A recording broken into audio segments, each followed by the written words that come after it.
বিষয়টা হচ্ছে, দেখুন, আমি আগেও বলেছি, এখনো বলছি যে ইউফাও নামক একটা সংগঠন বরাবরই কুর্মীকে আক্রমণ করে কুর্মীর বিরোধিতায় ডিএম এসপিদেরকে ডেপুটেশন দেওয়া হয়। আমার বক্তব্য হচ্ছে, কোনো সংগঠন তার নিজের দাবির পরিপ্রেক্ষিতে ডেপুটেশন দিতেই পারে, সেটা আমার আপত্তি নয়। কিন্তু আপত্তি হচ্ছে একটা জাতি বর্ণ ধর্ম তুলে সোশ্যাল মাধ্যমে গালিগালাজ, অফিসে ডিএম এসপির কাছে জমা দেওয়া, এটা কি উচিত? যদি উচিত না হয় তাহলে সরকার বা প্রশাসন ওদের উপরে পদক্ষেপ নিচ্ছে না কেন? বিগত সরকারের আমলে আমরা এসপি সাহেবের সাথে দেখা করেছি, লিখিত অভিযোগ দিয়েছি, কিন্তু বিগত সরকার কোনো পদক্ষেপ করে নাই বলে এদের এত বাড়ন্ত বাড়ি গেছে। তো এই আর কিন্তু বাড়তে দেওয়া যাবে না। এদেরকে আমরা যদি প্রতিহত না করি তাহলে এরা ধীরে ধীরে এটা পরীক্ষা করে নিচ্ছে ওরা, যে এই সরকার আমাদের বিরুদ্ধে কি পদক্ষেপ নিবে, সেটা এর একটা ট্রায়াল দিয়ে দিচ্ছে। যে কুর্মীদের জাত ধর্ম বর্ণ তুলে যদি গালিগালাজ ওই লিখিতভাবে এবং সোশ্যাল মিডিয়া আপনারা দীর্ঘদিন ধরে দেখছেন, সে জগৎ মুর্মু কি একজন আছেন, উনি ক্রমাগত আক্রমণ করে চলেছেন। প্রশাসন কোনো পদক্ষেপ নেই। আমরা চাইছিলাম যে প্রশাসন স্বতঃপ্রণোদিতভাবে পদক্ষেপ নেই, কারণ একটা জাতির ধর্ম বর্ণ, আমরা কোন ভাষায় কথা বলিব, কি খাবো, কি পরিব, কোন ধর্ম পালন করিব, সেটা আমাদের পার্সোনাল ব্যাপার। আমরা হিন্দু হব না মুসলমান হব না খ্রিস্টান হব না ক্ষত্রিয় হব না বৈশ্য হব না শূদ্র হব না ব্রাহ্মণ হব, সেটা আমার ওন চয়েস। কিন্তু এইটাকে কেন্দ্র করে, একটা জাতকে কেন্দ্র করে সামাজিক সংগঠনের নাম করে কতকগুলো নেতা নিজেদের আখের গোছানোর উদ্দেশ্যে এই যে কদর্য কুৎসিত ভাষায় আক্রমণ করছে, কখনো বলছে আদিবাসী, অথচ আমাদের সার্টিফিকেট আছে আমরা আদিবাসী। কি প্রথম জনগণনা থেকে যদি শুরু করেন 1872 সাল থেকে আমরা কখনো অ্যানিমিস্ট, কখনো অ্যাপরজাইন, কখনো টোটেমিক, অর্থাৎ আমরা আদিবাসী, এটা সরকার স্বীকৃত আদিবাসী। আপনারা জানেন যে ঝাড়খণ্ড রাজ্য যখন গঠন হয় তখন ভারত সরকার একটা রিপোর্ট তৈরি করাইছিল, সেই রিপোর্টটাই লেখা আছে কুর্মীরা হচ্ছে গের সরকারি আদিবাসী। তাহলে আদিবাসী আমরা আগেও ছিলাম, আজও আছি, কিন্তু আমরা লিস্টেড আদিবাসী নই। আদিবাসী মানে শুধু লিস্টেড, এই কথাটা তো সঠিক নয়। লিস্টের বাইরে গাদা গাদা আদিবাসী জাত আছে, যেটা লোকসভায় বিভিন্ন সময় আপনারা দেখেছেন যে তাদের দাবি আকারে তুলে ধরা হয় বিভিন্ন সাংসদ দ্বারা, যে কেউ হয়তো ক্লারিক্যাল মিস্টেকে চলে গেছে, কেউ হয়তো ভুল করে জাতিতে উঠে নেয়, তারাকেও কিন্তু লোকুর কমিটির মাধ্যমের মধ্য দিয়ে এসটি লিস্টে আসতে হয়। তো আমাদেরকে সিআরআই রিপোর্ট তৈরি করেছে এবং সেখানে আদিবাসী বলেছে, এই নিয়ে কোনো দ্বন্দ্ব নাই। অথচ কিছু সাঁওতাল সম্প্রদায়ের লোকজন লিখছে যে এরা আদিবাসী কুর্মী সমাজ কেন লিখিবে, কেন তো আদিবাসী ভাবুন, স্পর্ধাটা ভাবুন এদের। আমার সরকারের নোটিফিকেশন আছে, সরকারি দস্তাবেজ আছে যে আমরা আদিবাসী, অথচ এদের কত বড় পাওয়ার, এরা নিজেরা লিস্টেড আদিবাসী বলে ওরা আমাদেরকে সম্পূর্ণরূপে তুচ্ছ তাচ্ছিল্য মানে কি বলবো, এমন অপমান করছে যেগুলো সহ্য ক্ষমতার বাইরে চলে যাচ্ছে। তাহলে আমাদের এখন করণীয় কি? আপনারা জানেন যে আমাদের যে সিআরআই রিপোর্টটা হয়েছিল, সেই সিআরআই রিপোর্টের উপরে ভিত্তি করে পশ্চিমবঙ্গ বিধানসভায় সেটা অনুমোদন হয়েছে, ক্যাবিনেটে সেটা অনুমোদন হয়ে কেন্দ্রের কাছে গেছে, আমাদেরকে আদিবাসী স্বীকৃতি দিয়ে নিয়েছে পশ্চিমবঙ্গ সরকার। সেটা এসটি হতে গেলে যে সমস্ত আইন কানুনগুলো আছে সেই জন্য কেন্দ্রীয় সরকারের কাছে এখন মানে পড়ে আছে। তার মাঝখানে এরা এই যে চক্রান্তটা করছে, এই চক্রান্তর মূল কারণ কি? এরা টেস্ট করে নিচ্ছে, ছোট ছোট ঢিল ছুড়ে টেস্ট করছে যে এই সরকার আমাদেরকে কি পদক্ষেপ নিচ্ছে কুর্মীদের বিরুদ্ধে বিষোদ্গার করলে। এটা আজকের পরিকল্পনা নয়, নতুন সরকার যেদিন শুরু হয়েছে, নতুন এই যে জগৎ মুর্মু কি সব নামগুলো আমি সোশ্যাল সাইটে দেখছি, তারা মানে এরাদের কোনোদিন নামগন্ধ ছিল না, এরাকে নামানো হয়েছে। কারা নামাইছে? এই সমস্ত উইফার যে নেতৃত্বগুলো আছে, যেগুলো কিন্তু ঢিলটা ছুঁড়ে পরীক্ষা করে দেখে নিচ্ছে, যদি পদক্ষেপ হয় ভালো, নাইলে কুর্মীর পিছনে লাগিবে। এবারে হচ্ছে এরা তো সরকারের ফ্রি বাস পাবে না, তৃণমূলের আমলে ফ্রি বাস পাইছিল, কলকাতায় রানী রাসমণি গেছিল, এদের আর রানী রাসমণি যাওয়ার দম নাই সরকার, কারণ আর তো ফ্রি বাস দিবে না, ভাড়া করে যেতে হবে। তাইলে এদের দম ফুরাই গেছে। তাহলে এরা এখন আস্তে আস্তে আস্তে আস্তে ছুঁড়ে দেখছে, বলছে ভোটের থিওরি, ভোটের মানে প্রভাব দেখায় কুর্মীরা বেআইনি ভাবে আদিবাসী হইতে চাইছে। আমরা একবারও বলিনি। আমাদের যদি ক্রাইটেরিয়া ফুলফিল করে তবেই আমরা আদিবাসী করতে বলছি। লকুর কমিটির যে 5টা ক্রাইটেরিয়া আছে, সে 5টা ক্রাইটেরিয়া ফুলফিল করেছে, পশ্চিমবঙ্গ সরকারের কাছে ফুলফিল করেছে। স্যার রিপোর্ট দেখিয়ে ক্যাবিনেট অনুমোদন করেছে, ট্রাইবাল সেক্রেটারি অনুমোদন করেছে, দিল্লির কাছে পাঠাইছে। তো এই যে সঠিক জিনিসটাকে ভুল প্রমাণ করার জন্য এরা উঠে পড়ে মাঝে মাঝে লাগে।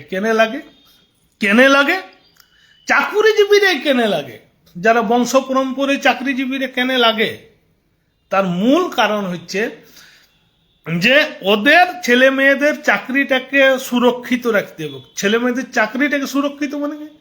সাধারণ গাঁয়ের এসটি ছেলে মেয়েরা যার বাম্মা পুব খাইতে খায়, যারা এই হস্টেল বিগত সরকার বন্ধ করে দিয়েছে, পঠন পাঠনের কম্পিটিশন, ওদের ছেলের সাথে আর কোনো ছেলে মেয়ের থাকবে না।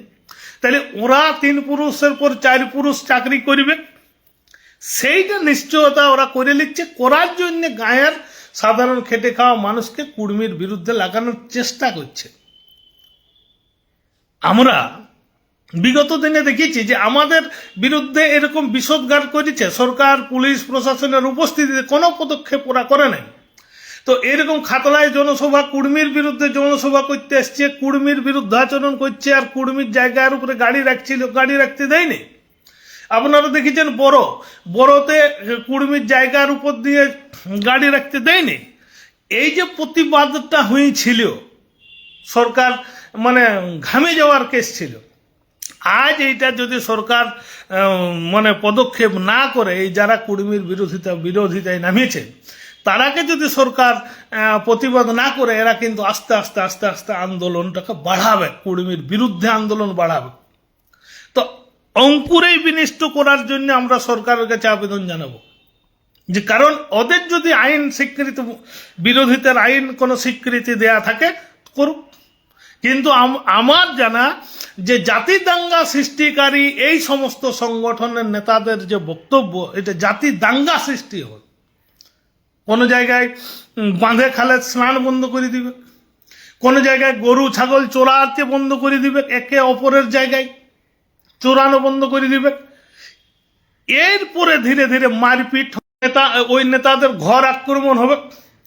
কারণ এতদিন পর্যন্ত আপনারা দেখেছেন যে রতন হাঁসদা কি বলতো, যে কুর্মিয়ালি ভাষা নাই, কুর্মীরা অচ্ছুত মনে করে সাঁওতাল রাখে, একদম ডাইরেক্ট বলছে কুর্মীরা সাঁওতালকে অচ্ছুত মনে করছো। আরে ভাই, অচ্ছুত তো সব জাতকে করে। আপনি আপনি একজন সাঁওতাল হিসেবে আপনার ঘরে কোড়ারা, আপনার ঘরে যদি খেড়িয়ারা খাইতে যেত, আপনি তাকে থালা ধুয়ে করাইছেন? ইয়েস অর নো বলুন, বলুন আপনি।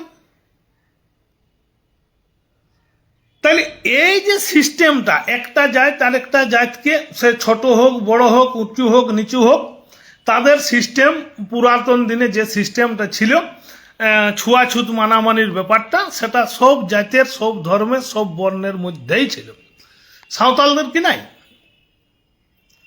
ওরা মুর্মুকে ঠাকুর বলে, সরেনকে সিপাহী বলে, কিস্কুকে রাজা বলে, বাকি যে বাকি ধর্ম বা বাকি যে টাইটেলগুলো আছে তাদের সাথে তাদের বিয়া হইতো না, বেসরাদের সাথে আত্মীয়তা স্থাপন করতে না। এটা আমরা দেখেছি, শুনিয়েছি। আমার 80% সাঁওতাল অঞ্চলে আমি বাস করি, যে অঞ্চলটা 80% সাঁওতাল শুধু। আর আমার ছোটোর থেকে 1991 সাল থেকে আজ পর্যন্ত দিনে একবার সাঁওতাল ঘরেই খাই।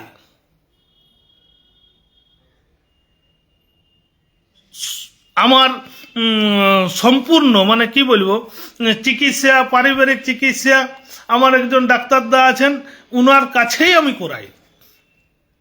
যখন স্বাভাবিক ক্ষেত্রে হসপিটালে ভর্তি রাখলে উনার নার্সিং হোমকেই আমি নিয়ে যাওয়ার চেষ্টা করি।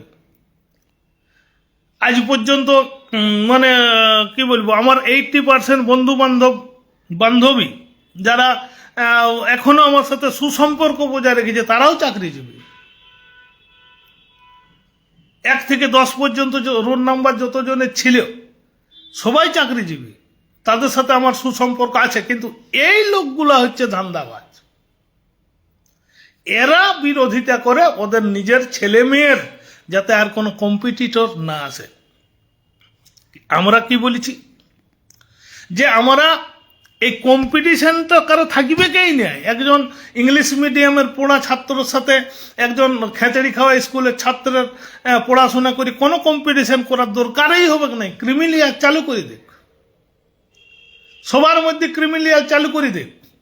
এসটিদের মধ্যে শ্রেণী বিভাজন হোক, একটা শ্রেণী সবর এসটি হয়ে কেন আজ পর্যন্ত পিছাই পড়ে থাকবে? আমার সোনাগাড়া অঞ্চলে ফার্স্ট গ্রাজুয়েট হচ্ছে সবরদের সন্তোষ সবর, আজও কেন চাকরি বাকরি পায় নাই? কেউ ভাবি দেখেছে?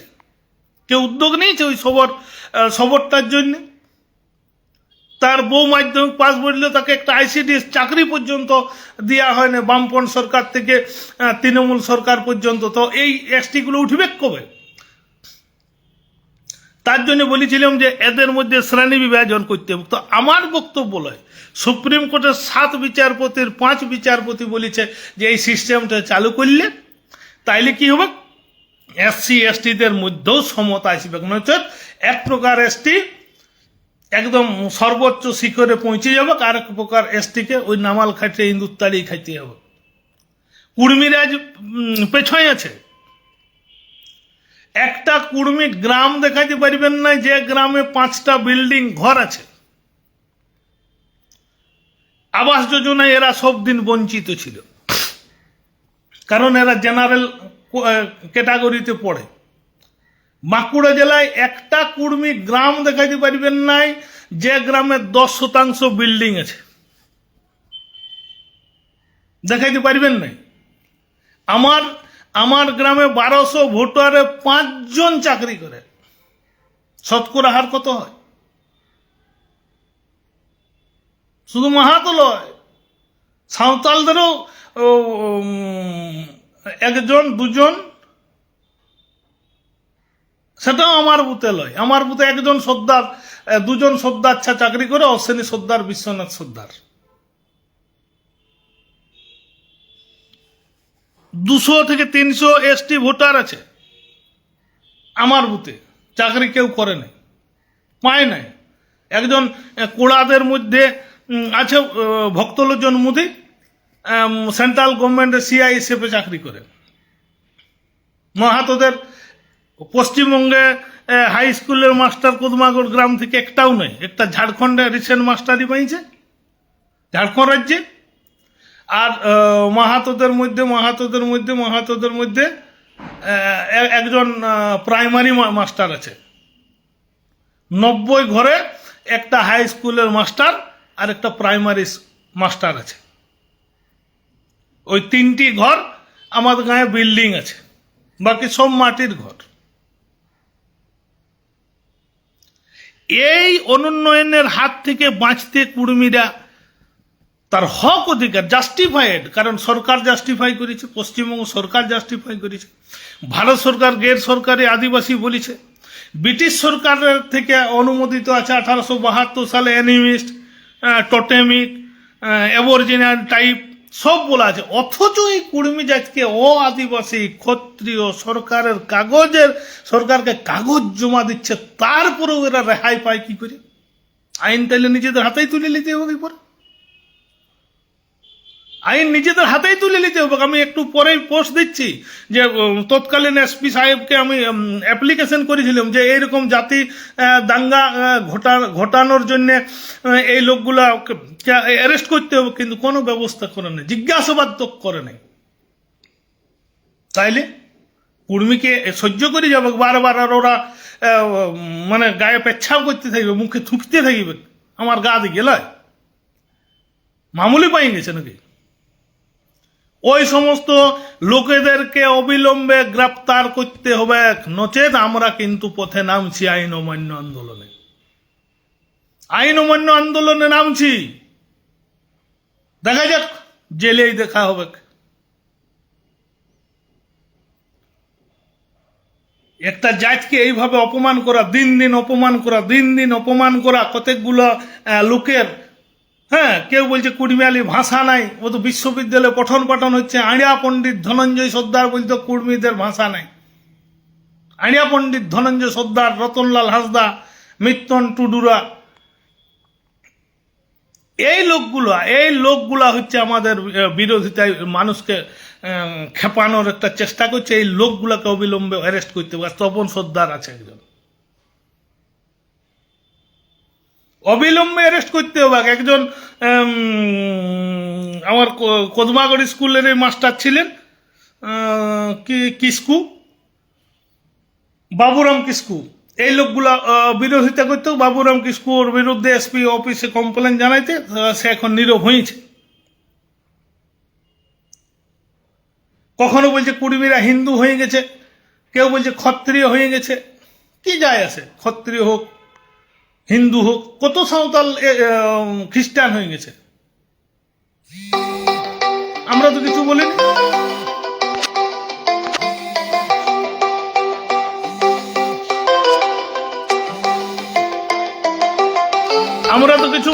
ফোন একটা ঢুকছে, ফোন কোনো বন্ধ হইলে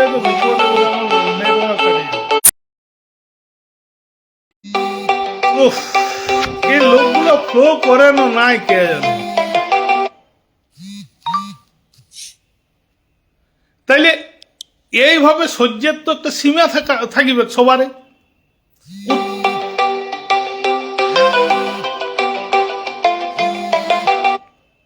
তাইলে উত্তেজিত হবে না আমাদের মানুষরা। এর আগে সিআরআই অফিসে তো ডেপুটেশন নিয়েছে কুর্মীদের বিরুদ্ধে যে আর কোন রিপোর্ট কুর্মীদের দেওয়া যাবে না। কি বলছে, ইদানিং একটা নতুন সুর করেছে যে কমেন্ট জাস্টিফিকেশন, বেআইনি ভাবে ভোট অঙ্কে এরা প্রভাব ফেলানোর চেষ্টা করছে। আরে ভাই, আমরা একদিনেও বলিনি, আমরা বলেছি যদি কুর্মীর সমস্ত গুণাগুণ থাকে তখন ছিল, এখন অনেকের মধ্যেই নাই। আমরা তো এইবার দাবি করতেই পারি যে সবার এর উপরে সিআরআই হোক। কতজন ছিটকে পালাবে? এটা একটা হিস্টোরিক্যাল বা ক্লারিক্যাল মিস্টেক ছিল, কুর্মী এসটি হয় নাই। সেই ভুলটা সংশোধন করতে আমরা সরকারকে বলেছি, তাও সিআরআই রিপোর্ট করুন। সিআরআই রিপোর্টে সব পাইছে। আপনাদেরকে ডেপুটেশন দিতে হচ্ছে সিআরআই ডিপার্টমেন্টে যে আপনারা কুর্মীদের আটকান। তাই পশ্চিমবঙ্গ সরকারকে রিপোর্ট দিয়েছিল সিআরআই, আমি কি জানি না। বলছে কিছু অর্গানাইজেশনের আপত্তির কারণে আমি আর কোনো রিপোর্ট দিতে পারছি না। তার মানে কি বুঝায়? কি বুঝায়?